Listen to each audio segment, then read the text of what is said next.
Welcome to Newsnight. I'm Lanre Lasese. Now, as government at every level works to ensure that they meet the needs of the citizen, one question comes up again and again.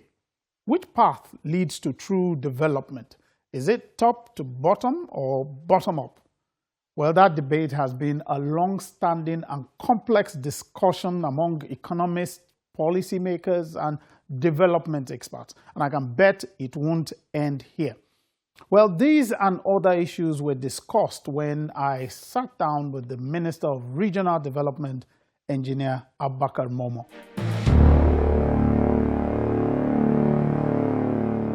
Hello and welcome to the program. Thank you for joining us. Thank you very much.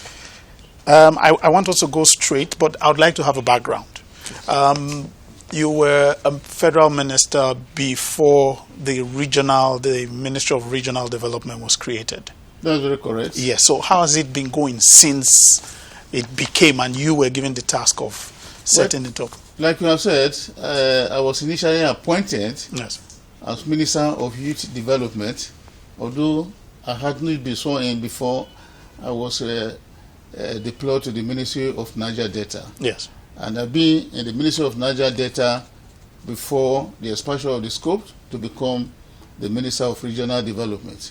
It has been quite good, and it's not bad. Of course, you know that the Niger Delta region is one of the most difficult regions in the country in terms of the terrain and in terms of the composition of the people there. But we have been able to navigate them very well, and things have been good, and we'll be able to put things in proper perspective. Yeah. Now the NDDC, Niger Delta Development Company, has been there, and like you said, it was one of the ones. It was what your ministry was looking at. But after that, other development commission, they've been coming in, and I think recently the president signed a new one some days ago. How has that been going? Getting them set up, getting to understand how they will be operating. Thank you very much. It is true that NDDC has been the single agency under the Ministry of Niger Delta Development Commission. But with the enlargement of the scope to now become a regional development, a number of commissions have just been set up. Before now, we had NDDC and Northeast Development Commission, which have been in operation. But two of them, Southeast Development Commission and Northwest Development Commission, have also been in place. The boards have been constituted, and just last week they were issued letters of appointment. I think we are at the stage of inaugurating them. And inshallah, by the grace of God, by next week, the two commissions that the boards have been appointed by Mr. President will be commissioned. And by the time they are commissioned, is then they start operation. For now, we cannot speak more about this regional commission because they have not started their operation. They are just at the level of taking off. Then just 2 days ago too, Mr. President has signed into law the North Central Development Commission. And of course, the Southwest and South, they are also on board. But just that the boards have not been set up. So by the time the boards are set up, we now have a complete 6 new development commissions in place. Okay, so let me take it to you. You are the one that has like the bird's eye view. The commissions are set up there in the regions, but you are sitting at the position of coordinating and oversighting them and overseeing how they develop. What would you say is the major challenge regional development in the country is facing right now? Well, I think for now, we cannot specifically talk in terms of the challenge in the regional development. It is when we would have started that we begin to see the problems in each of the region. But if you ask me what has been the challenge in terms of the Niger Delta region, I will tell you the greatest challenge we have in the Niger Delta region, where of course we have been overseeing the activities of NDDC, is the terrain. The terrain is so bad that if you want to construct a road in the Niger Delta region, it will take you almost 3 times of what you will take to construct roads in other area, because You will need money to fill before you can even construct the road. And of course, where you don't need money to fill, you have to tear the forest. So it is a lot of huge expenses to develop infrastructure in that area. And beyond that too, the coastal areas are constantly being flooded, and we're also threatened by the issue of coastal erosion. So these are some of the greatest problems we have in the Niger Delta region, and all of these are very, very capital intensive. Takes a lot of money. So to the extent that sometimes you give money, you will not, the money is spent, people will not know what is actually spent because of the challenge, because of the peculiar nature of the environment. What it takes to build infrastructure in the upland area, you will take, like I said, 3 to 5 times of that to build any infrastructure in the Niger Delta region. So that has been the challenge, and all the finances are not all there. Okay. You know, of course, the finances in the country today, they are also being rationed here and there. So that has been the greatest challenge. But when we now took over, we have been able to focus NDDC, because, like I said, NDDC has been the only agency. Before now, you wouldn't hear NDDC commissioning projects. So when we took over and I got the marching order from Mr. President, I had meetings with them, and I told the MD and the board that what you owe me and the president is to ensure that so many of those ongoing projects that are scattered all over in the Niger Delta region, you begin to identify them and get them completed. And of course, that is what has been going on. I think early last year, we were able to commission quite a number of projects. But I know in a matter of 2 to 3 months, so many of such projects that have been completed by NDDC, and those that they started and have been completed will also be commissioned. So the NDDC today has also been properly focused. I know quite a number of people will be talking of NDDC, cesspool of corruption, yes, and the rest of them. If NDDC were like in the past, you cannot see the board of NDDC lasting longer than a year. In the past, sometimes 6 months, 1 year, the board is set parky, just because they've not been doing the right thing. But since this new board came in, headed by the managing director, Oboku, I think they've been able to steer the ship in the right order, and with the structure and the directives given to them, they've been able to do the needful. So I can say authoritatively today that NDDC as it is today is not like the NDDC that used to be known of in the past. Also, I think a peculiarity of the Niger Delta region is the climate change, the effect of the climate change, especially outside even that, we also have the issue of the oil prospecting and the effects. How is that being handled for that region? Well, I think it's one of the major problems that we also see, because the effect of climate change has been with us for a very long time, because since the oil companies are there, it has created a lot of imbalance, a lot of problem for the people of that region, where you have oil pollution here and there. I was even watching the screen just now, where even in Eleme area, there's a recent pollution. And some of these issues, so we have also been attending to them in the ministry, calling the OIC, the oil companies, and advising them on trying to protect and secure their properties very well, because some of their infrastructure are very old, so that when the oil pass through with a little pressure, they spill over. So I think oil spillage has become the major challenge in the Niger Delta, which also cause the adverse effect on climate change. Well, of course, authoritatively, I may not be able to speak on that area, because the Ministry of Petroleum Resources is in charge, but our own is to mediate when there's a problem like that. And I've also been talking with the Ministry of Petroleum Resources on the need to see that the issue of gas flaring with time, let it subside. Because if you go to the Niger Delta area, if you look at so many buildings on top, red roof, you see they turn black because of the effect of I happened to visit one of the traditional rulers, Mujapero. He took me out and said, you see all these buildings? They are red, but they have turned black. And as we are standing, you could 3 stations, gas flaring and the rest of them. So you see what that one is. So I think that is an area too, which I would like to call on a counterpart in the Ministry of Petroleum Resources to do something. I know they are doing a lot. Yes. So that is why purposely the creation of the armed gas, that's ministry. You have now Minister of State Gas in charge of gas, so that once a number of infrastructures are developed in the gas sector, that will help to reduce the effect of gas flaring that cause a lot of climate changes here and there. Okay, well, the peculiarities you've stated now have to do with the Niger Delta region.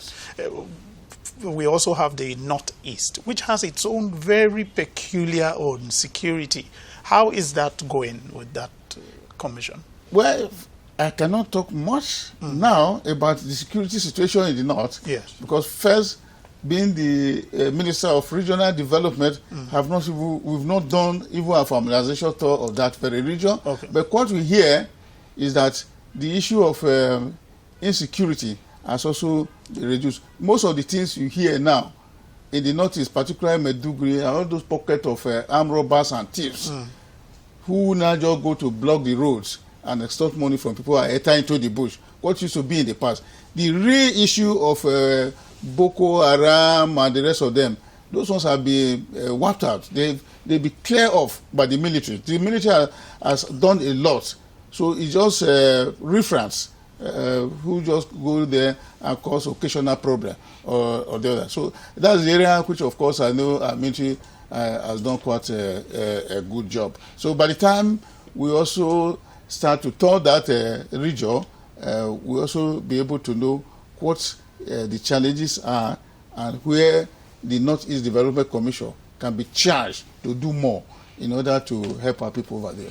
Okay, so I would like to hear your own views. A lot of, I know Nigerians have been clamoring for the country to return back to regional sort of development. They've been pushing for a situation where states sit together that are like. Luckily, we've gotten our own broken into geographical zones. But the question now is this. This one that is happening is a federal point. The drama between state doing their part and the federal government helping from the top, how do you see that working out? Well, this issue of regional government. Yes. I know people have been clamoring in the past that let there be regional government because it was only during the First Republic when we had regional government. We can say that there was enormous development, there was competition, there was peer review, so that at the end of the day, you could even see government in action. But since the political creation of states, with so many states here and there, it becomes difficult. Let me give you an example.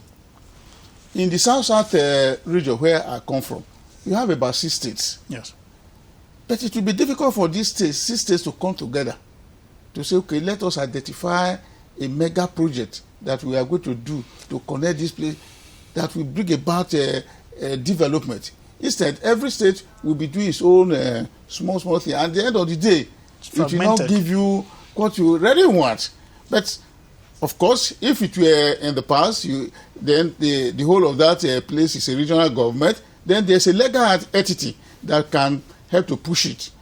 But for state government, maybe interest will come in. So I'm sure what the Mr. President has done is visionary in the sense that creating a regional commission in a geographical area, we sit down and identify projects, not token projects, that can connect the various states.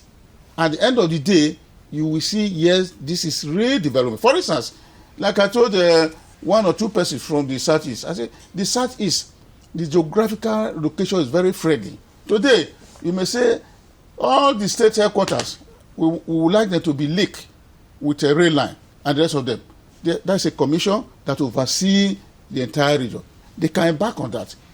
But if you ask state government to go and do it today, they will not. They will be, maybe at the end of the day, this state governor will tell you that it's not his own priority. Another one will tell you that where his priority is different. So I think what Mr. President has done is visionary. But that does not mean that with the creation of a regional commission, the country is going to be broken into regions. No, Nigeria still remains as one country, and we are only going to push development through this commission in order to intervene in so many areas that federal establishment, for instance, in terms of road, in terms of health facilities, so many areas that from the federal level could not easily be accessed, this commission working at the grassroots level can attend to them, and that will also fast-track development. So they are going to be used as a special purpose vehicle to push development to the grassroots. But don't you see this as a failing of the state governors? Because what it now means is that it's putting more burden on the federal and making them come take responsibilities that ideally should be handled by the states. I cannot say precisely now because let me not be a judge. Okay. Let me not judge what the states are doing. So by the time I make statements in that direction, it will be seen as if I'm passing a judgment against. But that question is left for the public to see. But all I'm concerned with is that I want a situation where in the next few years, with this commission coming on board and they take off properly, in the next few years, people will be able to assess what the level of achievement is in terms of infrastructure. So they will not be able to say, oh, whether this is better for them or we go the other way. I'm happy you mentioned the issue of infrastructure, because I think one of the major things Nigeria lacks, infrastructure, roads, connectivity. You mentioned the issue of trains. Now, another issue for us is the issue of standards. Yes. When I was growing up, the roads, I understand, were done by the Petroleum Trust Fund. There are some parts of Nigeria you go to, those roads are still, they're still there, strong. But we do projects and it appears within a few years, it looks like this road was an old project. What are we doing? And I'm happy you're an engineer, you have a background in this. What are we getting wrong when it comes to putting down projects that can stand at least some test of time? Yes, there are a number of factors responsible for so many of these roads not standing the test of time. Perhaps the payment, the provision is quite low. You cannot take all that it gives you to do a standard road. So when you say just do it like that, provided the job is done. So I think that has been the situation. Today, to construct 1 kilometer of standard roads by even the Ministry of Works standard cannot be less than 1.5 billion to 1.7 billion. Then a situation where you want to construct that type of road, a contractor bids and says, okay, pay me 1.5 billion. You say, well, it's only 800 million I will pay. What do you expect? What is delivered with 1.5 or 1.7 is completely different. So the man who bid for 1.6 or 1.5 or 1.7, he will make sure that the pavement is quite solid. He will make sure there's a burden cost. He will make sure that a wearing cost of a certain measurement, not the one we just go and put maybe 3 mm or so. Maybe it's okay, burden cost of so mm or wearing cost of so that at the end of the day you have a standard road with your shoulders properly put in place and drainages. So one major thing too that caused the problem of failures of our roads is that where you're supposed to put drainage for the water to channel, they don't, and the water will accumulate on the road, and in the process it will fail. The more once a road is failed, it becomes a problem. And another problem again have seen why so many of our roads get bad quickly as possible. It's lack of maintenance. There was a time that FEMA was intervening in most of these failed aspects, and the roads could be passable. But I can say for quite a number for so many years now, it's like FEMA is just existing in the name. They are just there doing office work. So if a road, like in advanced nation, if a road is wearing out, maybe there's a problem, immediately you attend to it. It's like your cloth. If it gets tore and you patch it, people will not know. But if you leave it, before you know, the entire cloth would have widens. Yeah, exactly. Widens. So I think that is the problem we have today. So I will use this opportunity to call on our agencies that are charged with this responsibility to live up to their business. Even at the state level too. There's nothing stopping them to set up a similar organization like FEMA. I remember in Edo State in those days, we have what we call Rapid Response Agency. That agency was charged with the responsibility of making sure that there was no pothole in anywhere in Edo State. So whenever there's a failure on the road, before you know, it was addressed. So if all of these things are put in place, we will not have all these problems we have today on our roads. Okay, so I'm bringing this up because one of the major points these commissions will be taking care of are infrastructure, roads, buildings, and things. How can we ensure that they understand that Nigerians would like standard building, standard infrastructure that will stand the test of time? How can we ensure that as they get set up? Well, that is where supervision, and that's where we will not, as we are starting with them, we make sure that we tell them what is needed, what Mr. President wants done. It's not a question of starting to build a substandard infrastructure. So that you can, you don't, a lot of times what happens is you want to quickly do something to show. You snap pictures and said we did this. I think all those kind of things will be completely ruled out. At least for me, for those people who know me, they know that at least I'm one person who believe in doing the right thing. I don't believe in cutting corners. And I will ensure that all these commissions, if it's road you want to construct, make sure if it is 5 kilometers, let it be 5 kilometers. Don't for the sake of wanting to construct as many kilometers, do something that is substandard, of which in another few years it will go bad. I think that will be our own responsibility as a supervising ministry. A good thing, I also have a minister of state too. Yes. We are working together. So it's not going to be too much for me.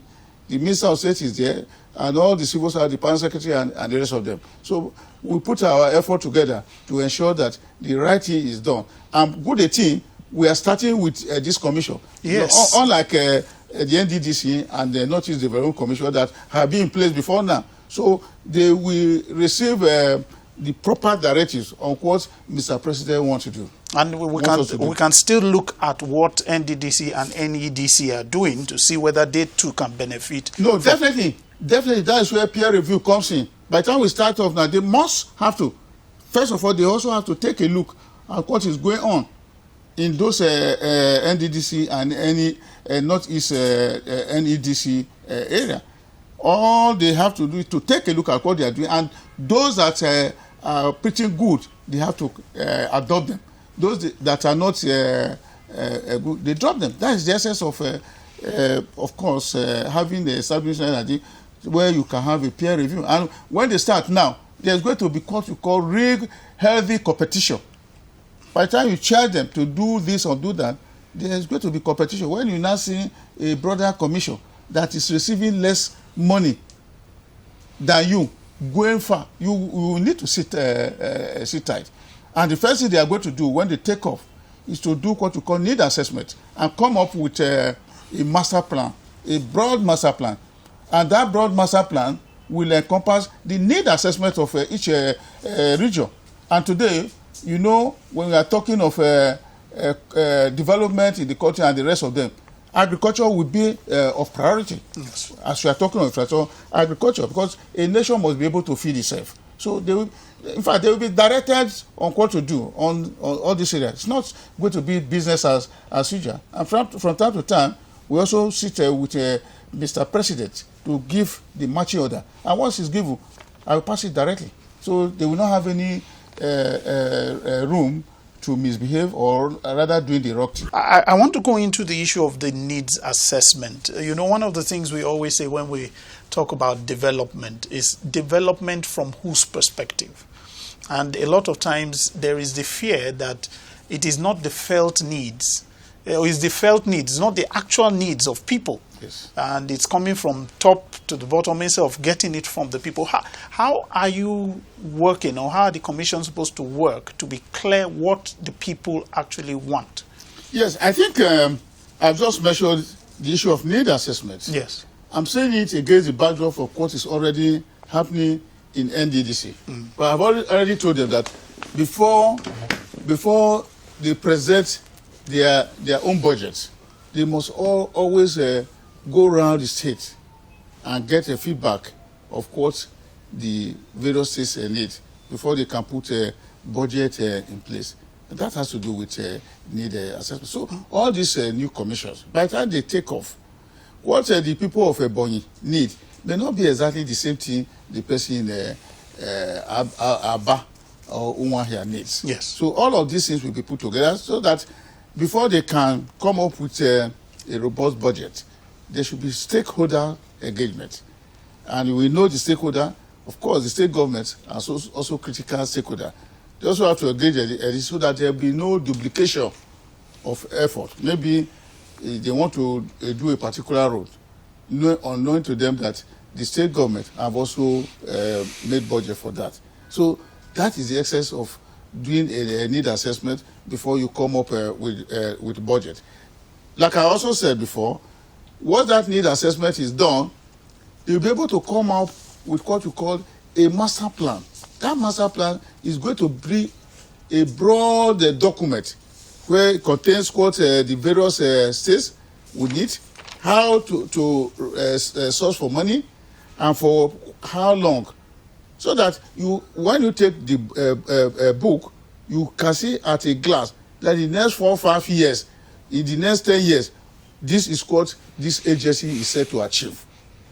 And all of this is supposed to be contained in the master plan. That you touched a very good point there. The issue of measurement. There are times where it appears we can't seem to see what the plan is, or even how to measure whether they are effective or whether they are achieving anything. Yes. That is a major problem, and I don't know if it's. I like that you're talking about it. Yes. It's something that really needs to be put in place. Yes, I think all of this will be put in their master plan, because if you do a master plan, you don't just prepare what you need or what you want to do. You should also be able to say that at so time, this is what we want to achieve. How do we achieve it? How much the resources, and how will the resources come? Is it all coming from the federal government? Is it going to come from maybe donor partners? Is it going to be for grant or PPP? All of this is once they are put together, and it's a document. Yes. Even you as a practitioner, a media practitioner, you get hold of the document. At any moment, you can also charge the organizations. That's why you say you are going to do. What is the problem? I think that is the essence of having that master plan. That master plan is just like what we call development rolling plan. Where, of course, it contains everything. Let's look at the issue of funding. As it is, these are new agencies that are going to be struggling for more from the little that it appears the federal government has. And the truth of the matter is that there's a lot of expectation on ground of what they will be addressing. How are we going to handle the issue of funding? Yes, the issue of funding, of course, will be properly addressed, because if you take a look at the law establishing them, it is not only through the federal grants that they can get money. They are also free to get grants. As I'm talking to you now, one of the Development Commission, some of the members spoke to me that they have already started to negotiate grants, not even loan, from foreign partners that are ready to partner with them in terms of development. If all of that money is brought to the agency, that is better. And that is the essence of copy, or rather peer review.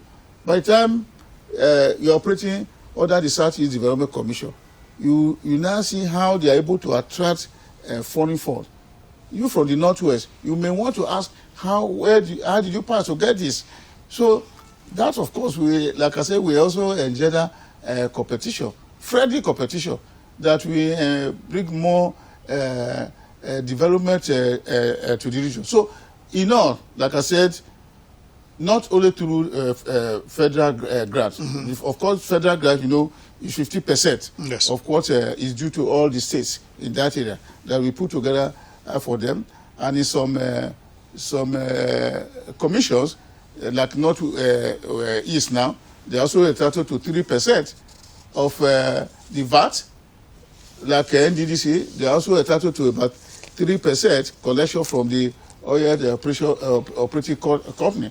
And some other commissions, they also have other various sources like money from the ecological fund and the rest of them. So I think funding will also depend upon the ticking faculty of those people operating in that place. They will have money to operate. They will have, or they will find. They will have, and they must find. They must find it. Okay. They must put all their ticking faculty to be able to.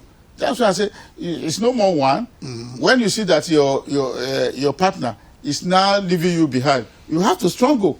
And the people will be expecting. Yes, people will be expecting. There will be a lot of expectation from the people. And because there are a lot of expectation from the people, they must be up and doing to ensure that they are able to find the money to put into the system for effective development of the region.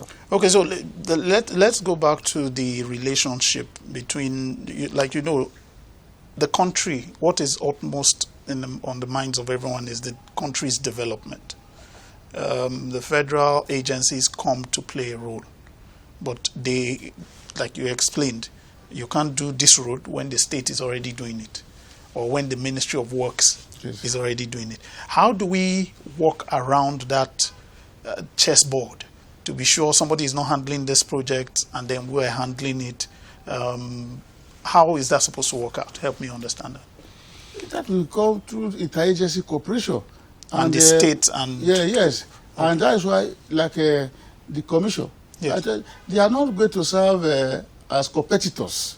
Their own is just to collaborate and also to intervene where there's a missing link. Okay. They are not going to be competing with anybody, maybe a state or local government level. They are not competitors. Okay. Their own is to intervene where certain things are lacking. And in doing that, we also have to interact. We also have to be a kind of inter-agency relationship. And that's where I even said need assessment comes in. If a state is already doing a particular role, there's no need for me in the commission to now put such a role again in our budget. So there must always be that level of interaction in all the organizations, whether states or federal or local government. Yes. Now, I would like to go back to the issue of the Niger Delta, because it appears it's our only example, but more because recently there's been a lot of activities there, especially in Ogoniland, where it looks like the federal government has been trying to set up, resolve issues there. What's been the development thus far? Of course, you know that Mr. President is visionary and he understands the feelings of the people. I can say that for the past 1 year, Mr. President has had 2 different meetings with the leaders of Ogoni people, traditional rulers, political leaders, religious leaders, and the rest of them, all in a bid to bring about peace in that region, so that there will be commencement of oil exploration in that place.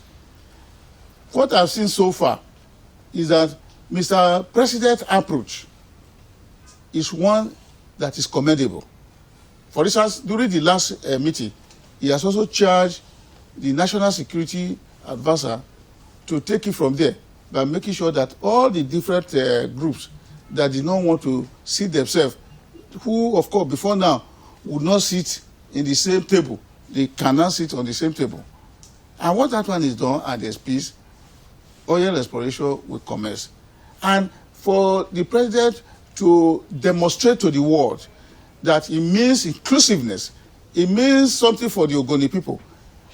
less than a week ago, he signed into law the establishment of a Federal University of Environment in Ogoniland, purely dedicated to the people of Ogoni in order to address the issue of environmental problem.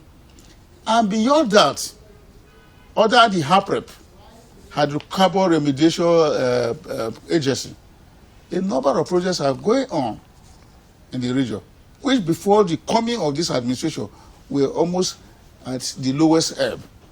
I happen to serve in the governing board of the HAPREP, where the Minister of Environment is in charge. We visited the Ogoniland and were able to see for ourselves. There's also a very massive institution, they call it a Center of Excellence, where, of course, is dedicated to research in oil activities and the rest of them. I think once that project comes on board, the infrastructure there, I can't imagine any university in Nigeria that has such infrastructure. So all these are in Ogoniland. We also visited some sites undergoing remediation. They are also planting mangrove in those areas that are bare now. They are planting the soil is being remediated, and a lot of water projects, very gigantic water projects that serve community, are also going on. Before this administration came, only 2 were completed. But I can say from last year till now, about 8 have been commissioned. And I'm told that in the next 1 to 2 weeks, more of them will be on board. Okay, so let me take it to your own as it is now. You are the one that is like helping.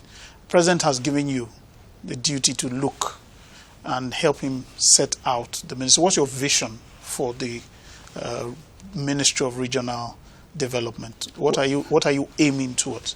My aim is to ensure that going forward, the various regions will be transformed from the present situation they find themselves. So I'm looking at a situation where in the next 2 years, you visit any of the regions, you have a story to tell in terms of infrastructure. Because my focus is to ensure that in all these regions, there are a lot of infrastructure that you can see for yourself. Because the problem we have today is that we are short of infrastructure in Nigeria.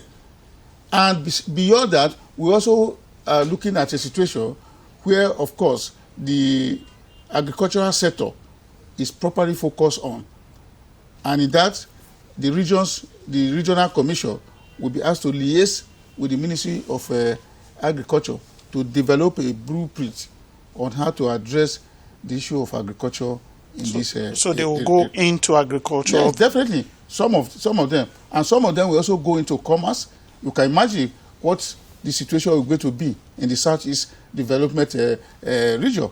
Some of them. So yes, depending upon what your area is noted for, so they will be directed to face that. So that is what the ministry, of course, is going to do to ensure that they are steered towards developing some of this infrastructure and some of notable trades that each region is known for. Okay, but we've spoken about the timelines now. Yes. Where the expectation is some of them will be coming on stream, yes. But we don't have a timeline. Do we have a timeline in? No, I think in a very short time. For instance, now 2 have already been appointed. Yes. That is southeast. Yes. And northwest.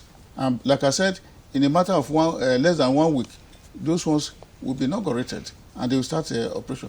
So the North Central Commission that has also been signed into law, the Southwest and the South-South, I think in a very short time, by the time the President take a look at them and it constitutes the board, will also be inaugurated. So I think plus or minus, within this first quarter, I'm sure everything will be on board.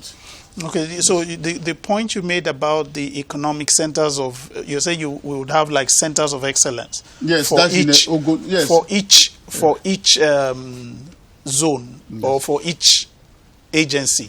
Yes. Well, of course, the center of excellence that I mentioned was in respect of the high prep project in Ogoniland. Yes. But we are talking of the regions too. Yes. Definitely, they can also develop something that is a kind of a star project. Yes. That, of course, was to come to that. And you say this one was built by the regional commission. You know, at least they have done well. Because we hear of countries where you go, you know, this region is known for this, and they try to specialize in this. That's exactly what I've said. Yes. For instance, now, when you are talking of North Central and the rest of them, and Northeast, you're talking more of agriculture in this region. Yes. So you are talking of the Southeast, you are talking of industry and commerce. So, in fact, by the time this commission starts, we steer them towards their area of competence. But we are talking of South. We know we are talking of oil and gas. Yes. So then you are talking of Southwest. You all know that quote that one. It's a commercial. So by the time they are made to steer their development in line with what they are known for, there will be some kind of competition all over, and all of this will engender development. Okay, so one of the ways a lot of people, you know, we're talking about your mandate, which has to do with ensuring jobs. And is there anything you're looking towards technology and all that? Yes, of course. In terms of technology, that's what I mean. In the Southeast region, we also be made to focus more on technological development. You know, they are more advanced than any other region in this one, in all of the 6 regions. They will also be made to focus that, because today there cannot be meaningful progress in any society without technology. Then you look at the region that, of course, has already advanced in that direction, and now then to build and structure the infrastructure in that line, so that other regions can also, one way or the other, emulate them. So even in terms of agriculture now, in the Southeast, you know, there's little or no they can do because of shortage of, let me say, land. Yes. They don't have massive land, but then they can also do some communal farming system, subsistence farming system to help the individual houses. Okay. So all of these things are going to be addressed. So if Nigerians were to ask now, what should they look forward from the ministry when these whole things are set up, what would you say to them? I would say to them that by the time all these commissions comes on board, Nigeria should be looking at a region where, of course, the standards in the past is different from what we are going to experience now, because with the volume of development that we are going to witness in the region when they start, people will now know that yes, Mr. President mean well for setting up this regional commission. Ours as a ministry will be to charge the commission to do the right thing, to do what Mr. President visits, because he has a vision for the country, and that vision must be realized. I don't know if you've studied any of, I know other countries have this sort of models we have. Have you studied any of them, and what are the takeaways you have from them?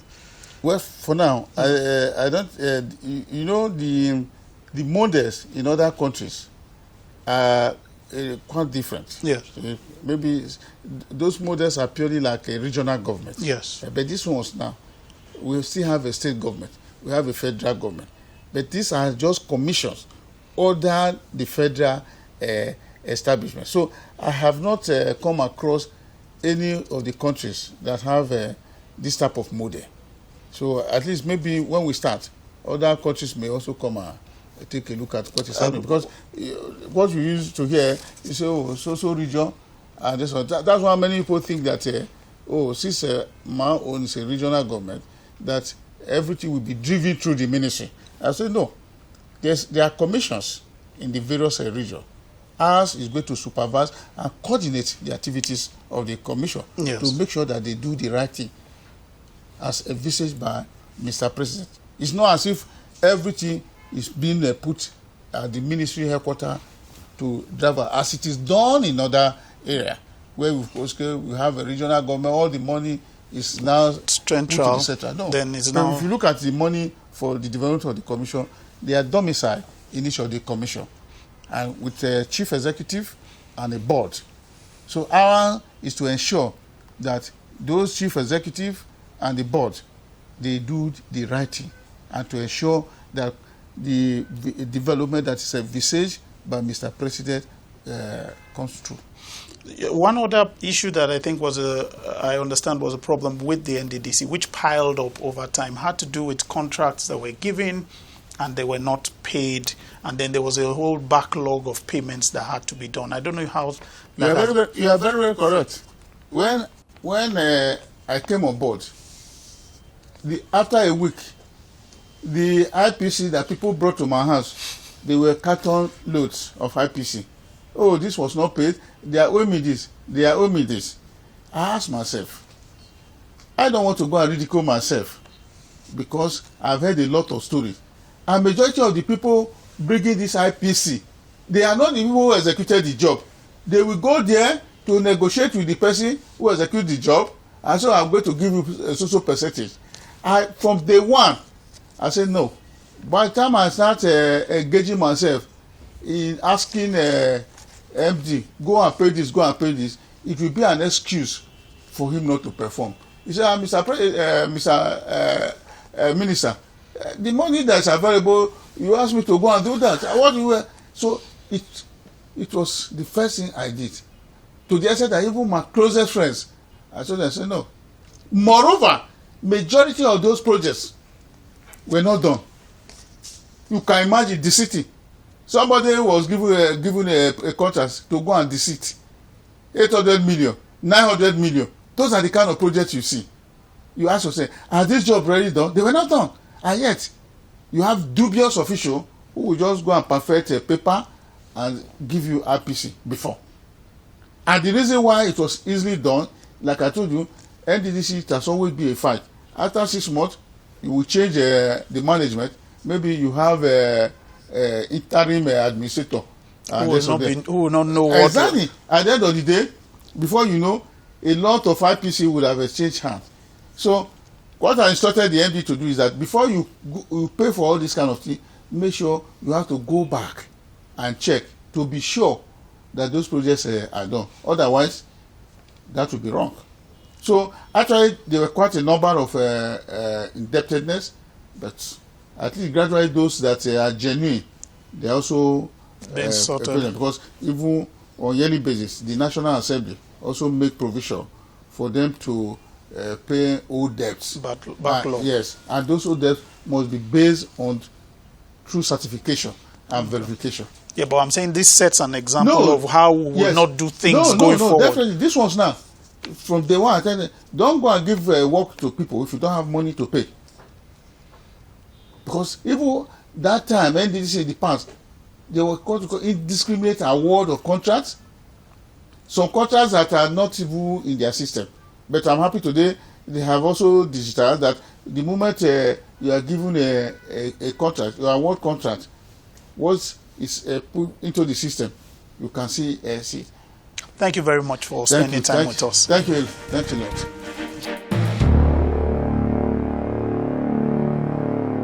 Well, that is it for today. Thanks for staying with us. Remember, our social media handles and email address is here for you to reach out with your views, questions, and thoughts. You can also play back this episode or a past episode. Just go to Channels TV on YouTube, search for Newsnight under playlist. Take your pick. Now, till next week when we return, take care.